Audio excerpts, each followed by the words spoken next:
So a couple days ago, my dad told me a story about something that happened to him before I was born. And he told me that he started getting these random phone calls and letters from Arkansas, like tons of them.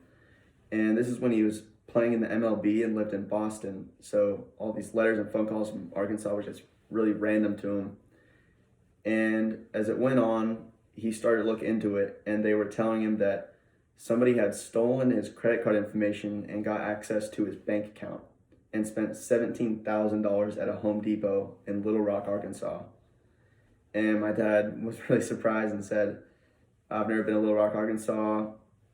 I live in Boston. I definitely didn't spend $17,000 at a Home Depot. And eventually they got it all sorted out. He got the money back. Nothing bad really happened. And it just made me think, how common is identity theft and how can it happen to you, or like what is it?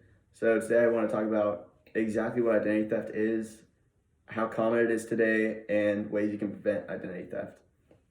So identity theft essentially is when an unauthorized party acquires and uses your personal information like your name, your address, your social security number, credit card information, bank account information, and they use it to assume your identity and commit fraud or other illegal activities.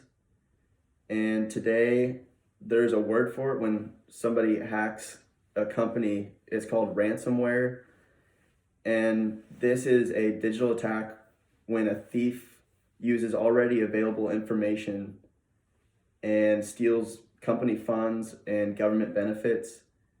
Like, for example, this one ransomware attack in 2020 on a nonprofit software company called Blackbaud. They exposed 247 different organizations' information and affected potentially 7 million people with just one ransomware attack. But back in the day, identity theft would happen when somebody could get their hands on your driver's license, your birth certificate, passport, social security card, even a death certificate.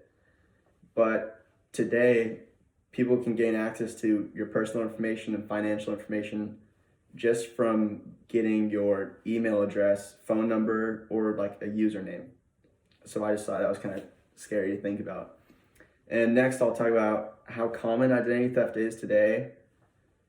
And surprisingly, identity crime was the number one reported crime to the Federal Trade Commission in 2019. And the FTC said that identity crime affected 14 million people in 2019 in just the US alone and stole almost $17 billion in 2019.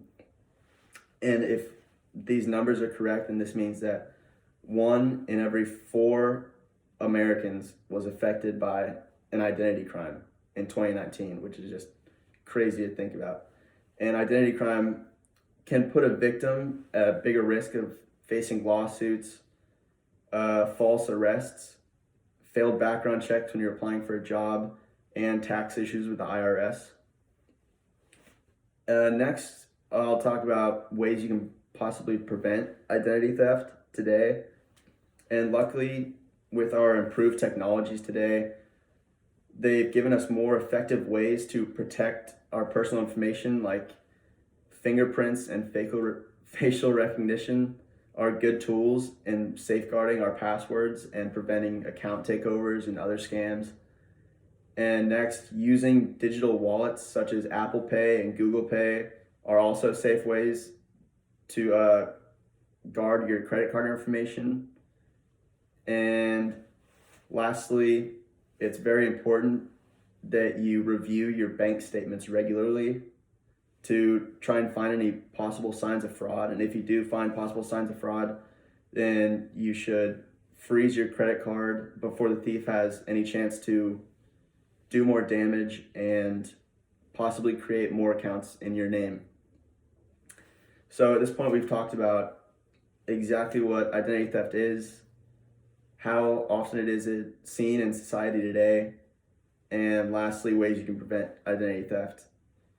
And although most of us think that we're not going to be victims of identity theft, it's crucial for us to keep in mind these points in the future, just in case a crime like this happens to you, because one day it might.